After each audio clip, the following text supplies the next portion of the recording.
الشبهات. كان لما يجي شاب يتكلم اقول له انا ما تفهمش مني، انا مش عايز من الدوله حاجه، انا كبرت وخوشت عيالي، اعمل انت، اقف انت قدام الدوله. طب سؤال دلوقتي لو سالت حضرتك، يعني في ناس بتقول طب كفايه اضراب، كفايه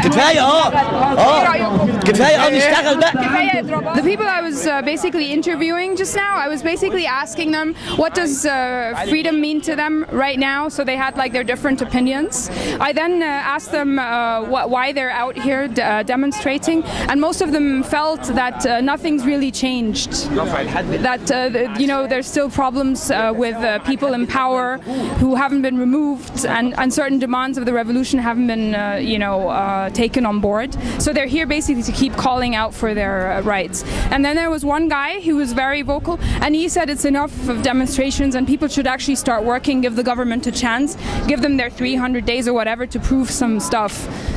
Because basically just standing out here won't change stuff, and they can always come back to Tahrir Square. People here basically today, they all have different demands, and I think it's kind of turning into a speaker's corner. So people come here on Friday with whatever demands they have. So they're not like from one specific group, they're from a variety of different segments of Egyptian society. في تخبط لغايه ما تلاقي الطريق بالظبط. بس هو whatever is happening, it is going to be better than what before. So it's very important not to have a مماطلة, يعني to act after so many times, to take a long time to make decisions. The people don't have practice of democracy and freedom, so they are learning. It will take some time to settle. Probably help from the educated people and also from maybe abroad in a certain way will help the people and will help the state. It is a long fight. It is not ended. Actually, it is not started. Some, like the last speaker, see democracy as a never-ending battle. However, others I spoke to saw democracy in terms of a straightforward timetable. After the democracy vote, it's become in September, and then the president votes. So it's near, like maybe in New Year, gonna have a new government with a new president, with a new parliament and new law. And will that happen, or will the council stop it? No, it will be no council. Yeah, the military is respect his words because he loves the people. Because military is our people. Some would take the view, however, that a simple calendar alone cannot deliver democracy. SCAF, by the way, is the Supreme Council of the Armed Forces, the governing power in Egypt at the moment. It has as much, if not more, power than Mubarak. It has absolute control. It has even taken to setting up its own courts and diverting people from the criminal courts. Will the elections not remove the power from SCAF? No, they will be like the second guy in the gang. They will rule the country from behind the... Sorry, who's the... SCAF will rule the country as a shadow. They will be like an independent, full independent as they used to be organization. Nobody know anything about them, and they will do everything they want. What do you want? You want a president? Okay, you have a president, but it can't rule us. You want a parliament? Okay, but it can't rule us. They can't ask about anything. People. Who's they? The SCAF again. I think SCAF is the counter attack for our revolution. The SCAF don't know the revolution. They don't have the spirit of revolution. Our revolution is gonna to be ending by this way. We are here haven't any chance to do a real change. The military have divided us too many. Our guys have been died in the streets, and nobody is charged for that. The military gonna kill the revolution. They kill the revolution by treating people, our economy is dropping down, stop protesting.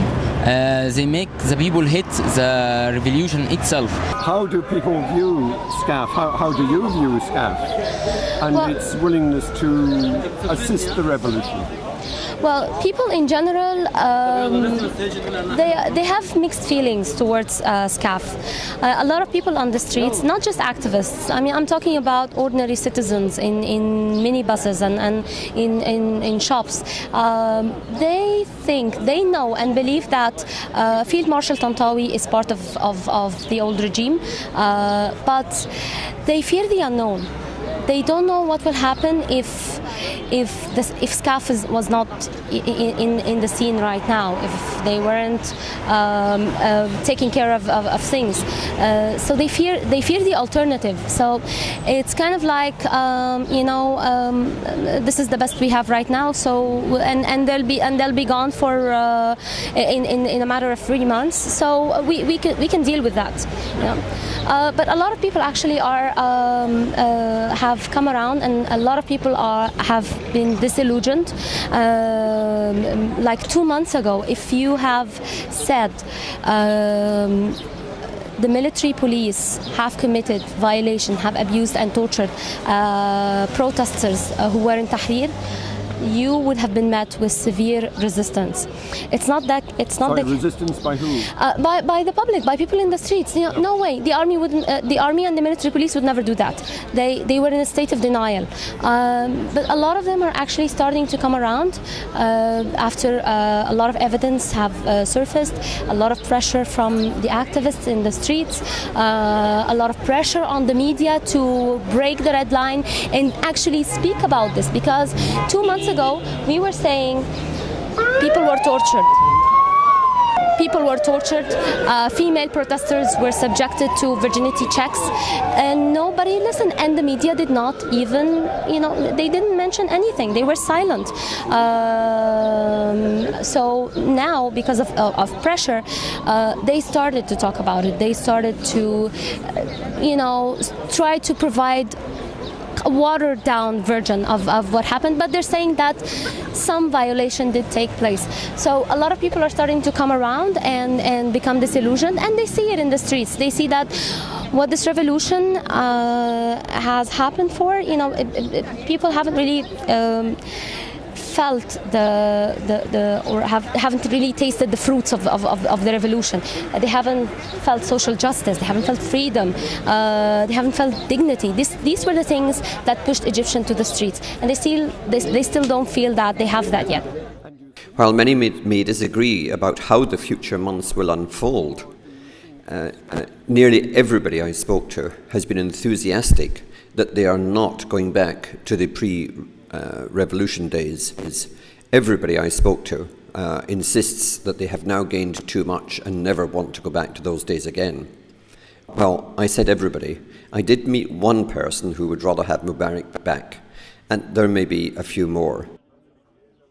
And do you think they don't feel it simply because there hasn't been enough time, or do you think that SCAF simply don't want to deliver?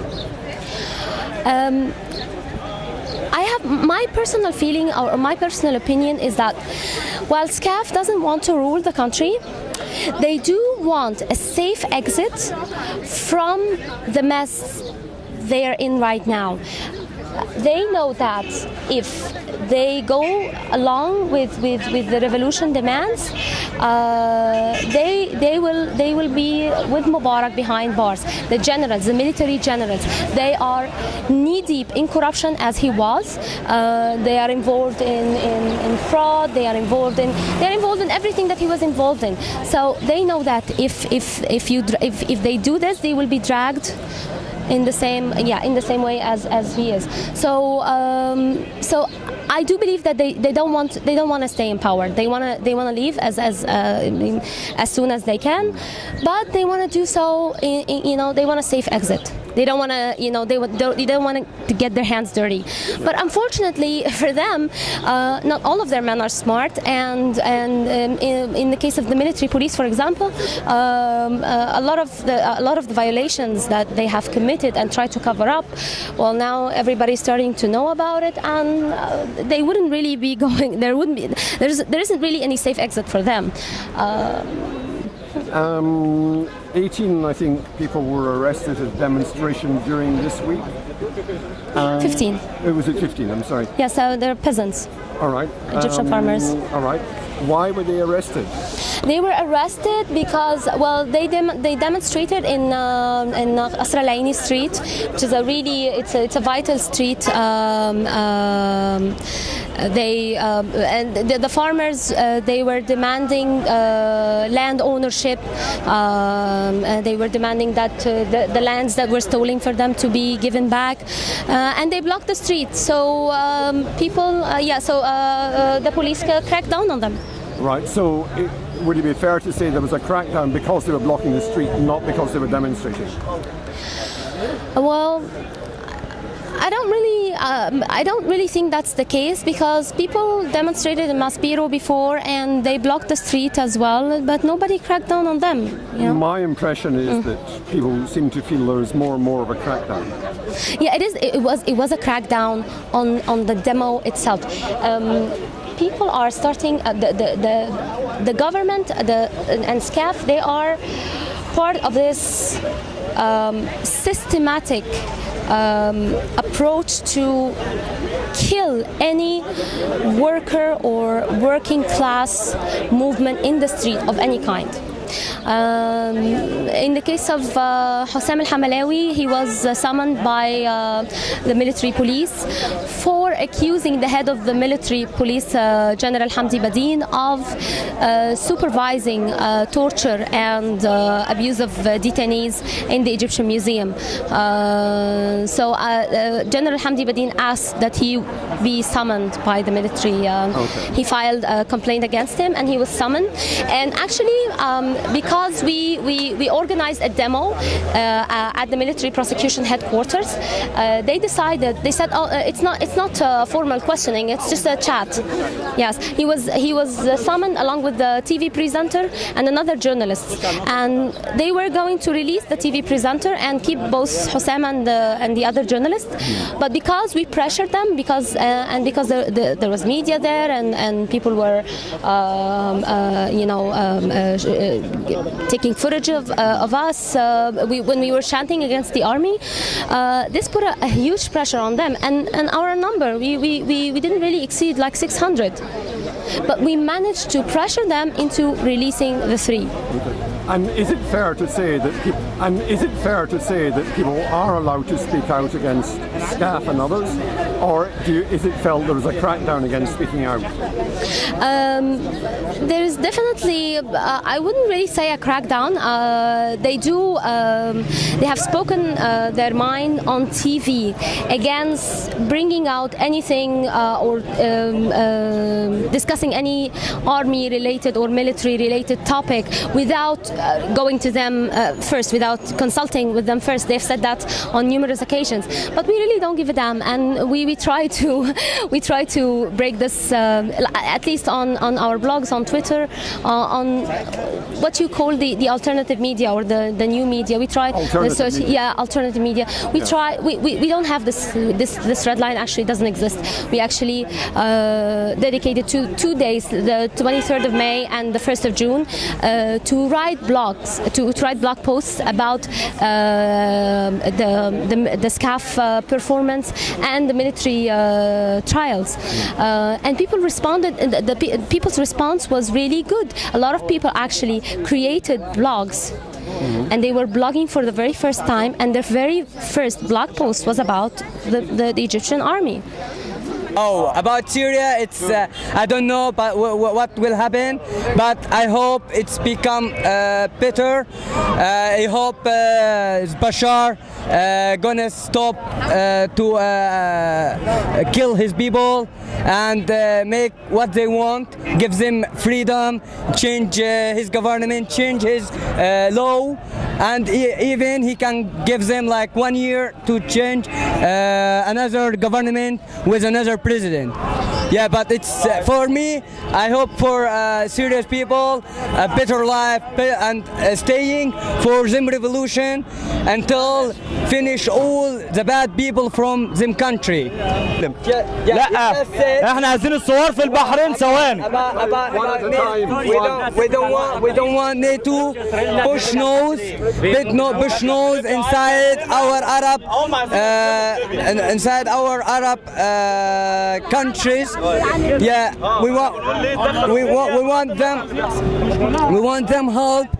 Just we don't want more bomb, more fighting in Libya. Yeah, we want them to stop this. It's absolutely. In Libya, it's bad system now. In Egypt said this the NATO push nose with America inside Libya because of neft, of oil. Yeah, that's only the reason why NATO and America put push nose inside Libya. And what about the other Arab revolutions in Syria and in the other countries? Do Egyptians want them to succeed? Yeah, we support every revolution in any country of the world. We also support Spanish revolution. I was very impressed when they raised the word Midan Tahrir at Spain. I think that they say this is the solution for your revolution, and we dropped it. We support Syria, we support Yemen, we support Bahrain, we support Tunis, we support Saudi to revolt against their bad governor. We want freedom for everybody. We want everybody to live as a human. We want everybody to enjoy the happiness.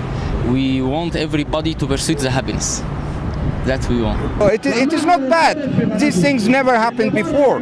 But you can see sometimes that we are deviating from the main cause for the revolution.